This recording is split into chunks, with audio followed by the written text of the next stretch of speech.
Mister اور Mrs best قسط number 11۔ کافی دیر گزر چکی تھی مگر مریم اب تک آنکھیں موندے بیٹھی تھی۔ برہان کو اب پریشانی ہونے لگی تھی۔ چلو ہم ڈاکٹر کے پاس چلتے ہیں، تمہاری طبیعت نہیں ہو رہی ٹھیک۔ برہان اسے بازو سے پکڑتے ہوئے بولا، میری مرض کا علاج ڈاکٹر کے پاس نہیں ہے بلکہ یہ مرض لا علاج ہے۔ مریم اس کی آنکھوں میں دیکھتے ہوئے بولی۔ برہان نے غور سے اس کی آنکھوں میں دیکھا مگر فوراً ہی نظریں پھیر لی ورنہ وہ اس سمندر میں ڈوب جاتا۔ چلو، برہان اسے بازو سے پکڑتے کھڑا کرتے ہوئے بولا۔ نہیں، میں بالکل ٹھیک ہوں، تم چلو، میں تھوڑی دیر تک آتی ہوں، مریم نرمی سے بولی تو برہان نے نفی میں سر ہلایا۔ نہیں، میں تمہیں اس حالت میں چھوڑ کر نہیں جا رہا، ٹیک یور ٹائم، ساتھ چلیں گے۔ برہان بھی اسی کے انداز میں بولا۔ نفرت کرتے ہو پھر اتنی فکر کیوں؟ مریم طنزیہ ہنستے ہوئے بولی۔ برہان مریم کے بالکل پاس جا کر کھڑا ہو گیا اور اس کی آنکھوں میں دیکھتے ہوئے بولا، ٹھیک کہا تم نے، نفرت کرتا ہوں تم سے، اور وہ بھی بے پناہ۔ آخری جملہ اس نے مریم کے کان کے قریب بولا تھا۔ مریم کی مسکراہٹ گہری ہوئی۔ اچھی بات ہے، مریم بازو سینے پر باندھتے ہوئے بولی۔ عجیب عورت ہو، میں تم سے نفرت کا اظہار کر رہا ہوں اور تم خوش ہو رہی ہو؟ برہان ہنکارا بھرتے ہوئے بولا۔ ہاں، ہو رہی ہوں خوش، کم سے کم نفرت تو کرتے ہی ہو، مریم اطمینان سے بولی۔ تو تم نہیں کرتی نفرت؟ برہان نے پوچھا۔ کرتی ہوں نا، اور تم سے زیادہ، مریم بھی دو بدو بولی۔ تو برہان نے ایک آئی برو اچکائی۔ برہان نے ایک قدم اس کی طرف لیا تو بے ساختہ اس نے ایک قدم پیچھے کو لیا۔ برہان نے ایک اور قدم اس کی طرف بڑھایا، اس سے پہلے مریم ایک اور قدم پیچھے لیتی۔ برہان نے اسے بازو سے پکڑتے اپنی جانب کھینچا تو وہ بے ساختہ اس کے چوڑے سینے سے ٹکرائی۔ اچھا، تو پھر دیکھتے ہیں کون جیتتا ہے نفرت میں، برہان اس کی آنکھوں میں دیکھتے ہوئے بولا۔ ہاں، یہ کہو کہ پہلے ہارے گا کون؟ مریم بھی اس کی آنکھوں میں دیکھتے ہوئے بولی۔ برہان کے دل نے بے ساختہ ایک بیٹ مس کی۔ کچھ دیر وہ یوں ہی ایک دوسرے کی آنکھوں میں دیکھتے رہے، پھر برہان اس سے دور ہوا اور ایک گہرا سانس بھرا۔ چلیں، برہان اس کی طرف دیکھتے ہوئے بولا۔ مریم آگے کو قدم بڑھاتے ہوئے بولی۔ وہ دونوں کمرے سے نکلتے ہال کی جانب بڑھے۔ رات گہری ہو رہی تھی، آج بھی آسمان پر چاند موجود نہ تھا۔ چاند کے بغیر رات اپنی الگ ہی خوبصورتی رکھتی ہے، ستارے زیادہ روشن نظر آتے ہیں، جیسے کسی مخملی آسمان پر جڑے ہوئے بے شمار ہیروں کی جھلک۔ یہ رات خاموشی اور سکون کی علامت بن جاتی ہے، جہاں ہر چیز پرسکون اور گہری محسوس ہوتی ہے۔ ہلکی ہلکی ٹھنڈی ہوا روح کو تازگی بخشتی ہے اور اندھیرے میں چھپے رنگ اپنی منفرد کہانی سناتے ہیں۔ یہ وہ رات ہوتی ہے جس میں خیالات کھل کر بہتے ہیں اور دل قدرت کی اس خاموش مگر پر اثر خوبصورتی میں گم ہو جاتا ہے۔ نکاح کا فنکشن خوش اسلوبی سے انجام پایا تھا۔ سب لوگ اپنے اپنے گھروں کو لوٹ چکے تھے۔ برہان اپنے کمرے کی کھلی کھڑکی کے سامنے کھڑا بغیر چاند کے آسمان کو دیکھ رہا تھا۔ اسے اپنا آپ خالی اور کھوکھلا سا لگ رہا تھا۔ خالی؟ ہاں خالی۔ کھوکھلا؟ ہاں کھوکھلا۔ اور دل میں خلا کیوں؟ دل میں کچھ نہ ہو تو خلا تو ہوگا نا، خالی تو نہیں ہے۔ تو کیا ہے دل میں؟ نفرت۔ نفرت میں وزن نہیں ہوتا۔ ہاں تو پھر نفرت سے دل خالی ہی رہتا ہے، اور محبت سے؟ محبت؟ ہاں محبت۔ محبت سے دل آباد تو ہو جاتا ہے، مگر کیا؟ مگر بے چین رہتا ہے۔ تو پھر چین کیسے آئے گا؟ چین کیوں آئے گا؟ اس دنیا میں چین کے لیے آئے ہو؟ نہیں، مگر کیا؟ کچھ بھی نہیں۔ یہ دنیا آزمائش ہے، اور محبت انہی آزمائشوں میں سے ایک۔ نفرت و شیطانیت ہے جو انسان کو کھوکھلا کر دیتی ہے، لیکن محبت بھی تو درد دیتی ہے، لیکن دل کو آباد بھی تو رکھتی ہے، اور درد تو پھر ہر آزمائش دیتی ہے۔ تو اس درد سے نجات کیسے ملے؟ کیوں کر ملے؟ درد میں جیا نہیں جاتا، درد جھیلنا پڑتا ہے۔ کیوں؟ آزمائش پر پورا اترنے کے لیے۔ اور کیوں اترے پورا؟ اللہ کی قربت کے لیے۔ لیکن آزمائشیں اتنی کٹھن کیوں ہوتی ہیں؟ کٹھن ہوتی ہیں تو آزمائش ہوتی ہے نا، مفت میں تو پھر کفن بھی نہیں ملتا، اس کے لیے بھی جان دینی پڑتی ہے۔ ہاں، لیکن خدا ہمیشہ محبت سے ہی کیوں آزمائش لیتا ہے؟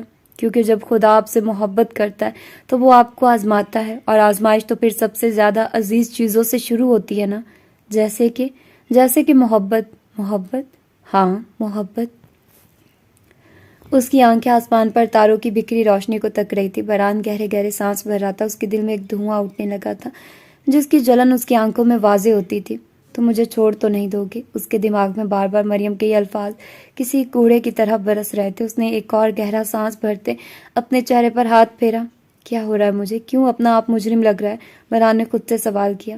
ایک دن تیری یہ سب لاپرواہیاں نکل جائیں گی، اور اس دن تجھے پچھتاوا ہوگا۔ اللہ کرے تجھے پہلے ہی ہدایت مل جائے۔ مراد کے الفاظ اس کے کان میں گونجے۔ کیا میں مجرم ہوں؟ اس نے دوبارہ اپنے ضمیر سے سوال کیا۔ نہیں، میں ایسا نہیں کر سکتا۔ میں یہ کیا کر رہا ہوں؟ کیوں شیطان مجھ پر حاوی ہو رہا ہے؟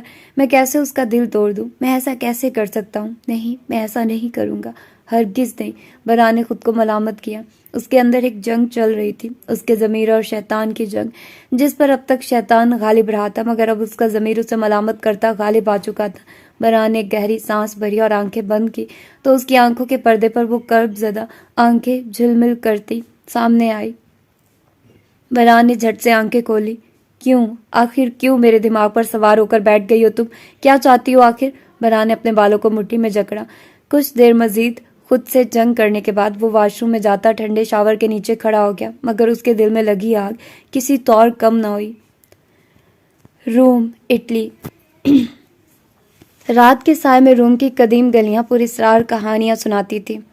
کولوزیم کی شکستہ دیواروں میں اب بھی ان گلیڈیٹرز کی سرگوشیاں گونجتی تھی جو ہزاروں نمائشوں کے سامنے زندگی اور موت کی جنگ لڑا کرتے تھے۔ دریائے ٹائبر کی پرانی لہریں ان رازداریوں کی امین تھی جنہیں وقت بھی مٹا نہ سکا۔ وہ اس وقت اپنے معمول کے مطابق اسٹڈی روم میں اپنی راکنگ چیئر کی پشت پر سر ٹکائے کسی گہری سوچ میں ڈوبا ہوا تھا۔ اس نے اپنی آنکھیں بند کی اور کولوزیم کی گونجتی ہوئی چیخوں کو محسوس کیا۔ وہاں ہزاروں تماشائی خون کے پیاسے تھے اور ریت پر بہنے والا خون ان کے جنون کو مزید بھڑکا دیتا تھا۔ وہ گلیڈیٹرز کی نفسیات کو سمجھتا تھا جن کے لیے زندگی کا مطلب صرف جیتنا تھا، کیونکہ شکست کا نتیجہ صرف موت تھا۔ اسی لیے وہ بھی اپنے دشمنوں پر رحم نہیں کھاتا تھا۔ وہ قدیم روم کے گلیڈیٹرز کا وارث تھا، کم از کم ذہنیت کے لحاظ سے اس کے لیے دنیا ایک کولوزیم تھی اور وہ اس کا ناقابل شکست جنگجو۔ دروازے پر دستک نے اس کی توجہ مبذول کرائی تو وہ اپنے خیالات کی دنیا سے باہر نکلا۔ جاؤ، اس نے اجازت دی۔ چارلی کے ساتھ ایک اور شخص اسٹڈی میں داخل ہوا اور زین کی ٹیبل کے بالکل سامنے کھڑے ہوئے۔ بولو، زین غیر متوجہی سے بولا۔ سر، یہ میرا چھوٹا بھائی ہے، ہیری۔ چارلی نے اپنے ساتھ کھڑے اس شخص کی طرف اشارہ کیا جو دکھنے میں 26-27 سال کا نوجوان تھا۔ زین اپنی جگہ سے سیدھا ہوتے ہوئے اس کو دیکھنے لگا۔ ہاں ٹھیک ہے پھر، زین اسے دلچسپی سے دیکھتے ہوئے بولا۔ سر، یہ آپ کے ساتھ پاکستان جائے گا، چارلی مؤدبانہ انداز میں بولا۔ اچھا، زین نے اچھا کو کھینچتے ہوئے بولا۔ جی سر۔ سر، میں کوشش کروں گا کہ آپ کو شکایت کا کوئی موقع نہ دوں، وہ شخص مؤدبانہ انداز میں بولا۔ صرف کوشش؟ میک شور کہ تم مجھے شکایت کا کوئی موقع نہ دو، کیونکہ میں نے آج تک کسی کو دوسرا موقع نہیں دیا، زین مسٹرائی انداز میں بولا۔ جی سر۔ ٹھیک ہے چارلی، تم جا سکتے ہو، زین نے چارلی کو جانے کو بولا اور خود ہیری کی طرف متوجہ ہوا۔ زین نے اپنے سامنے موجود ٹیبل کی دراز سے ایک ریوالور نکالا اور اسے ہیری کی جانب اچھالا، جسے ہیری نے بروقت کیچ کیا۔ اس نے حیرانگی سے زین کو دیکھا جو اب راکنگ چیئر سے ٹیک لگائے سکون سے اس کے تاثرات کو بغور دیکھ رہا تھا۔ ہیری نے تھوک نکلا اور اس کی جانب دیکھ بولا، سر یہ کس لیے؟ اس نے اپنی گھبراہٹ پر بامشکل قابو پاتے سوال کیا۔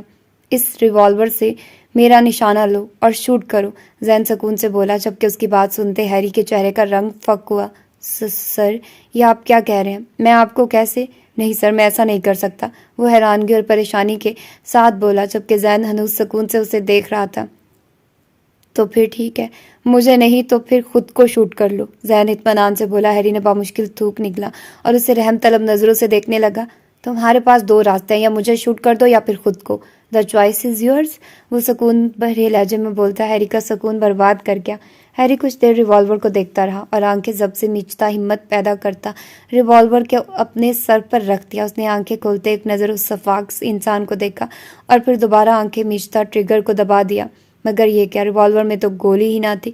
اس کے دل سے مانو کوئی بوجھ اترا تھا۔ اس نے ایک سکون سے بھرپور سانس بھرا اور زین کی طرف دیکھا جو اسے مسکاتی نظروں سے دیکھ رہا تھا۔ اس نے آگے بڑھتے ریوالور اس کی میز پر رکھا۔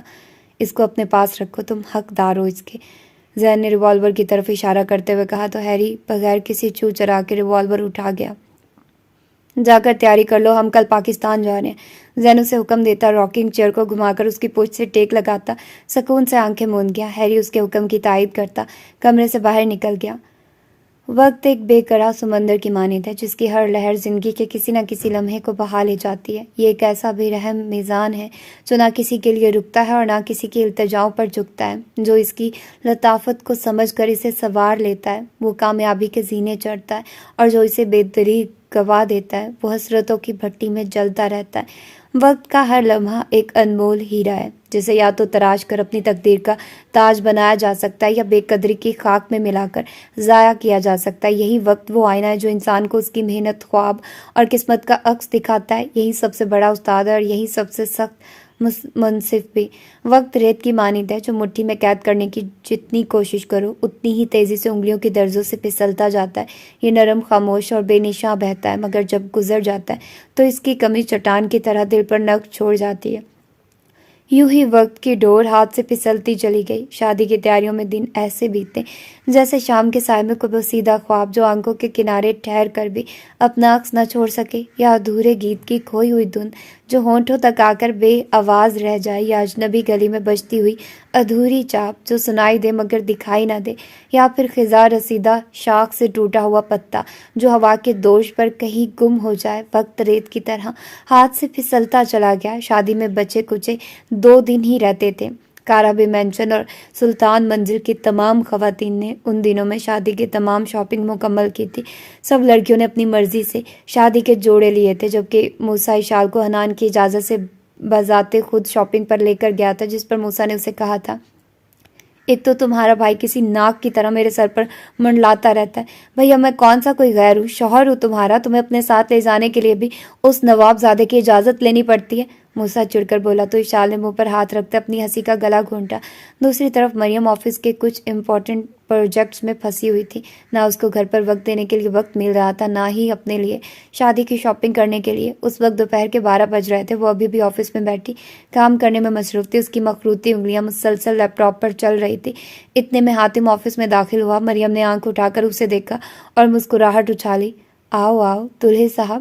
مریم اسے مسکراتی نگاہوں سے دیکھتے ہوئے بولی، تم ذرا اپنی مسکان کو بریک لگاؤ اور تمیز سے اٹھو اور گھر جاؤ، ورنہ ماما نے میرا گلا دبا دینا ہے۔ حاتم اس کی سنجیدگی سے بولا تو مریم کے ماتھے پر بل پڑے۔ کیوں بھائی، ایسے ہی دبا دیں گے گلا میرا؟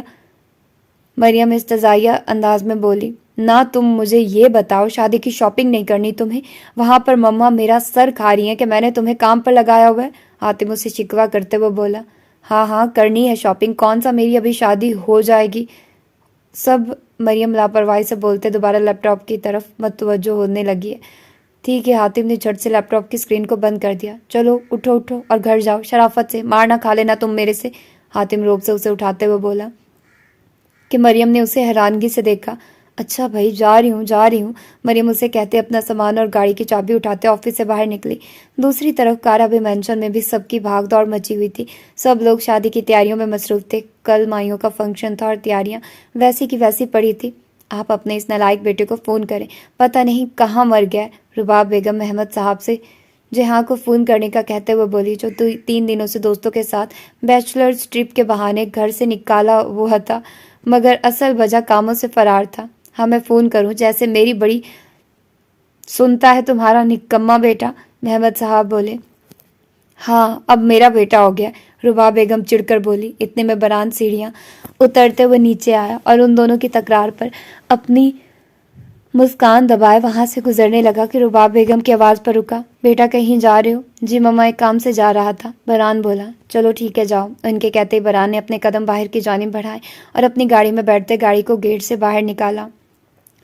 مریم ابھی کچھ دیر پہلے ہی حویلی پہنچی تھی اور پہنچتے ہی سیدھا اپنے کمرے میں بند ہوئی۔ فریش ہونے کے بعد وہ ٹاول سے اپنے مخمور بال رگڑتے ہوئے واش روم سے باہر آئی تو سامنے ہی عائشہ سلطان اس کے انتظار میں بیٹھی تھی۔ آپ کو کوئی کام تھا مما؟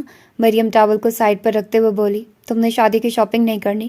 عائشہ سلطان بولی۔ جی کرنی ہے آج۔ ابھی وہ اتنا ہی بولی تھی کہ دروازے پر دستک ہوئی۔ آ جاؤ۔ مریم نے اجازت دی تو 3 ملازمائیں ہاتھوں میں بڑے بڑے ڈبے لیے کمرے میں داخل ہوئی۔ یہ سب کیا ہے؟ بساختہ مریم اور عائشہ سلطان کے منہ سے نکلا۔ وہ بی بی جی بران صاحب دے کر گئے، مریم بی بی کے لیے، ملازمہ نے بتایا تو عائشہ سلطان کے چہرے پر مسکراہٹ بکھری، جبکہ مریم حیرانگی سے سامان کو دیکھ رہی تھی۔ عائشہ سلطان اپنی جگہ سے کھڑی ہوئی اور مریم کی گال پر ہاتھ رکھتے اس کی طرف مسکراہٹ اچھالتے کمرے سے باہر نکلی۔ پیچھے مریم ان ڈبوں کو چھو کر دیکھنے لگی۔ اس کی چلتی انگلیاں ایک لال رنگ کے کاغذ سے لپٹے ڈبے پر رکی جس پر ایک کارڈ لگا ہوا تھا۔ اس نے وہ کارڈ الگ کرتے اپنے سامنے کیا جس کے اوپر لکھا تھا، اس میں ایک ڈریس ہے، شام کو وہ پہن کر ریڈی رہنا، میں لینے آؤں گا تمہیں۔ مریم نے وہ کارڈ پڑھتے اسے بیڈ پر رکھا۔ اس کے چہرے پر ایک خوبصورت سی مسکان ابھری۔ اسے اچھا لگا تھا بران کا یوں اس کا خیال رکھنا۔ اس نے وہ ڈبہ اٹھایا اور اسے کھولنا شروع کیا۔ مریم نے اس ڈبے کو کھولا تو ایک خوبصورت سا سرخ رنگ کا جوڑا اس میں نفاست سے لپٹا ہوا تھا۔ مریم نے دھیرے سے اس جوڑے کو چھوا اور اسے سائڈ پر رکھتے باقی سامان دیکھنے لگی۔ کون ہے؟ بران نے اسے شادی کے ہر فنکشن کے لیے جوڑے بھجوائے تھے جن کے ساتھ میچنگ جوتے اور جولری بھی نفاست سے رکھی گئی تھی۔ مریم دھیرے دھیرے سارے سامان کو دیکھتی گئی۔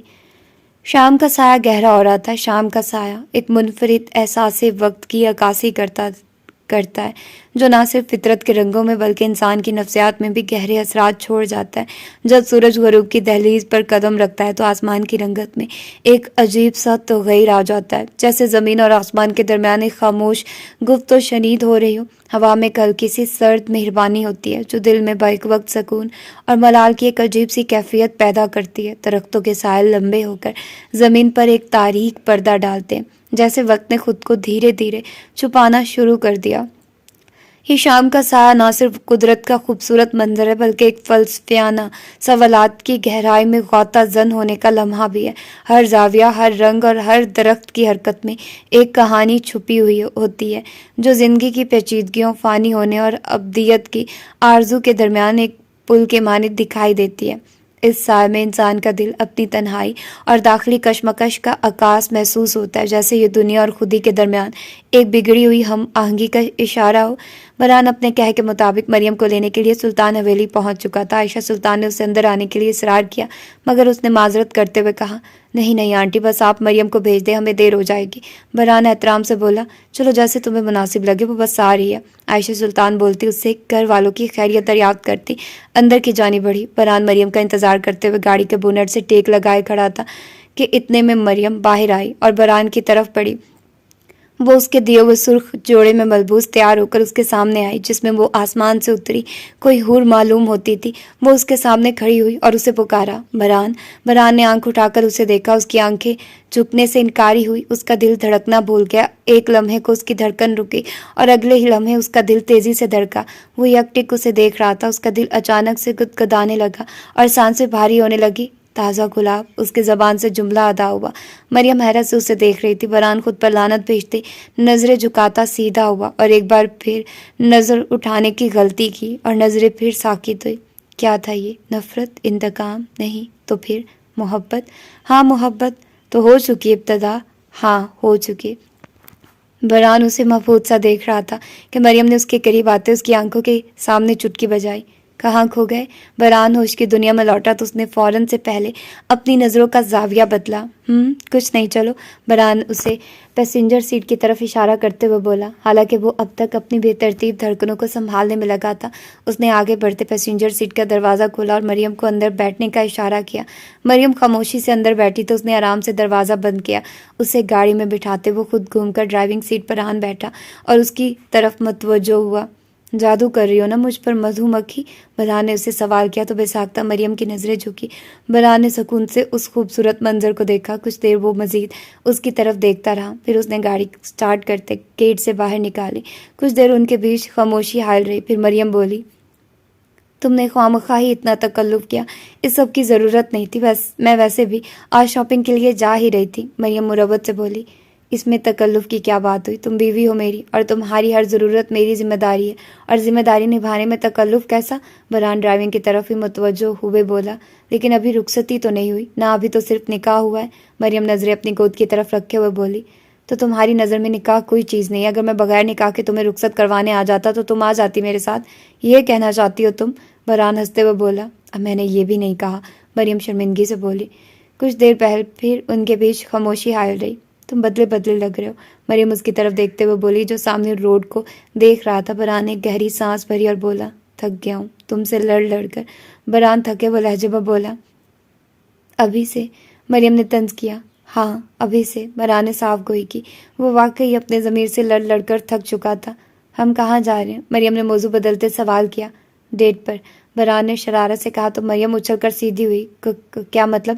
مریم بولی، کیا ہوا، ایسے کیوں دیکھ رہی ہو؟ اب میں کیا اپنی بیوی کو ڈیٹ پر بھی نہیں لے جا سکتا؟ برہان آئی برو اچکاتے مسکراہٹ دبائے بولا، تمہارا کچھ نہیں ہو سکتا برہان۔ اس نے ہنستے ہوئے نفی میں سر ہلایا۔ کیوں نہیں ہو سکتا؟ میں نامرد تھوڑی ہوں؟ برہان شرارت سے بولتے اس کی بولتی بند کر گیا۔ مریم نے حیرت سے آنکھیں پھیری۔ اس کا چہرہ سرخ ہوا تھا۔ اس نے خاموش ہونا ہی بہتر سمجھا۔ اس کے بعد تمام راستے ان کے بیچ خاموشی رہی۔ تقریباً 30 منٹ کے بعد اس کی گاڑی مونال کے سامنے رکی تھی۔ مریم نے چہرہ اٹھا کر باہر دیکھا اور پھر برہان کو جو گاڑی سے نکلتا اب اس کی طرف کا دروازہ کھول رہا تھا۔ وہ اس وقت گرے 3 پیس سوٹ میں ملبوس کافی جاذب نظر لگ رہا تھا۔ اس نے مریم کی طرف کا دروازہ کھولا اور اس کے سامنے اپنا سیدھا ہاتھ پھیلایا۔ مریم نے کچھ دیر اس کی پھیلائی ہتھیلی کو دیکھا، پھر اس نے اپنا ہاتھ اس کی ہتھیلی پر رکھ دیا۔ برہان نے نرمی سے اسے گاڑی سے نکالتے دروازہ بند کیا اور گاڑی کو لاک کرتے اس سے لیے اندر کی جانب بڑھ گیا۔ اندر پہنچتے ہی انٹرنس پر مینیجر کھڑا ان کا منتظر تھا۔ برہان کو دیکھتے ہی آگے بڑھتے اسے سلام کیا۔ برہان نے صبح ہی ایک پرائیویٹ روم بک کروا لیا تھا جہاں اب مینیجر انہیں لیے چل دیا۔ وہ دونوں اس کے پیچھے چل پڑے۔ مینیجر انہیں روم میں چھوڑتے مروتاً کچھ باتیں کرتا روم سے باہر نکل گیا۔ روم میں نیم روشنی تھی جس میں آدھے سے زیادہ روشنی موم بتیوں نے پھیلا رکھی تھی۔ جگہ جگہ پھول رکھے گئے تھے جن کی خوشبو ماحول کو بوجھل بنا رہی تھی۔ کمرے کے درمیان میں ایک گول میز اور 2 کرسیاں رکھی گئی تھی جن کو سفید کپڑے کی مدد سے خوبصورتی سے سجایا گیا تھا، اور ٹیبل پر ایک جہازی سائز کا خوبصورت سا لال گلابوں کا گلدستہ رکھا گیا تھا۔ برہان نے آگے بڑھتے وہ گلدستہ اٹھاتے مریم کی طرف بڑھایا۔ یہ تازہ گلاب تمہارے لیے، لیکن یقین کرو تمہارے سامنے یہ گلاب اپنی تازگی برقرار نہیں رکھ پا رہے، برہان بوجھل آواز میں بولا۔ مریم کے گال بے ساختہ دہکنے لگے تھے۔ اس نے آگے بڑھتے اس سے وہ گلدستہ لیا اور مسکراتے ہوئے ان تازہ گلابوں کو چھو کر دیکھنے لگی۔ گلاب بھی شاید مسکرا رہے تھے۔ تھینک یو برہان، مریم نے مروتاً کہا۔ برہان سرس بات میں ہلاتے آگے بڑھتے اس کے ہاتھ کو مضبوطی سے تھامتے اسے کرسی پر بیٹھا گیا اور پھر اس کے بالکل سامنے پڑی چیئر پر آ بیٹھا۔ وہ دونوں کچھ دیر ایک دوسرے کو دیکھتے رہے، پھر برہان بولا، چلو مینیو ڈیسائیڈ کر لیتے ہیں۔ برہان مینیو کارڈ اٹھاتے ہوئے بولا۔ کچھ دیر کے بعد دروازے پر دستک ہوئی اور ایک ویٹر ڈرنکس لیے اندر آیا اور انہیں سرو کرتا مینیو لیتا کمرے سے باہر نکلا۔ تو پھر تمہیں پسند آیا سب کچھ؟ برہان بات کا آغاز کرتے ہوئے بولا۔ سب کچھ بہت اچھا تھا، مریم ایک سپ لیتے ہوئے بولی۔ اگر تم شادی پر وہ سب پہنو گی تو مجھے اچھا لگے گا، برہان بولا۔ واقعی؟ مریم نے کنفرم کرنا چاہا۔ ہاں نا، برہان بولا، میں ضرور پہنوں گی، مریم مسکراتے ہوئے بولی تو وہ بھی مسکرا دیا۔ ان دونوں نے ڈرنکس ختم کرتے گلاس کو سائڈ پر کھسکا دیا اور ایک دوسرے کو دیکھنے لگے۔ برہان کچھ دیر اسے دیکھتا رہا، پھر جیسے ایک دم اسے کچھ یاد آ گیا۔ ہاں یاد آیا، میں تمہیں کچھ دینا چاہتا ہوں، برہان نے کہتے ساتھ جیب سے ایک لفافہ نکالا اور مریم کی طرف بڑھایا۔ مریم نے حیرت سے اس لفافے کو دیکھا اور پھر برہان کو۔ یہ کیا ہے؟ مریم نے استفسار کیا۔ یہ تمہارا حق مہر، برہان آہستگی سے بولا جبکہ مریم کی زبان تالو سے جا چپکی۔ لیکن یہ کس لیے؟ مریم بغیر لفافے کو پکڑے بولی۔ کس لیے کیا مطلب؟ تمہارا حق کیا یہ؟ برہان ہنوز لفافے کو پکڑے بولا۔ لیکن میں نے تم سے کوئی مطالبہ نہیں کیا، مریم مروتاً بولی۔ تم اگر مطالبہ نہیں کرو گی تو کیا میں تمہیں تمہارا حق نہیں دوں گا؟ برہان بولا۔ لیکن مجھے ضرورت نہیں ہے اس کی، تم اسے اپنے پاس رکھو، مریم نفی میں سر ہلاتے ہوئے بولی۔ حق جس کا ہوتا ہے اسی کو دیا جاتا ہے، نہ کہ اپنے پاس رکھا جاتا ہے۔ تم اب بیوی ہو میری اور میں شوہر ہوں تمہارا، یہ تمہارا حق ہے اور میں کسی کا حق اپنے پاس نہیں رکھتا۔ تم تو پھر بیوی ہو میری۔ برہان لفافہ اس کے سامنے رکھ گیا۔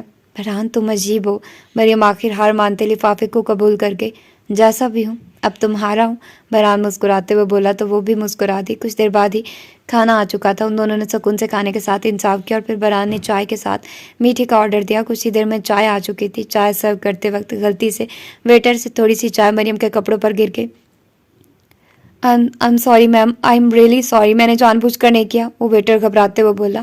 اٹس اوکے، کوئی بات نہیں، مریم نرمی سے بولی۔ I'm sorry سر، وہ برہان سے بولا۔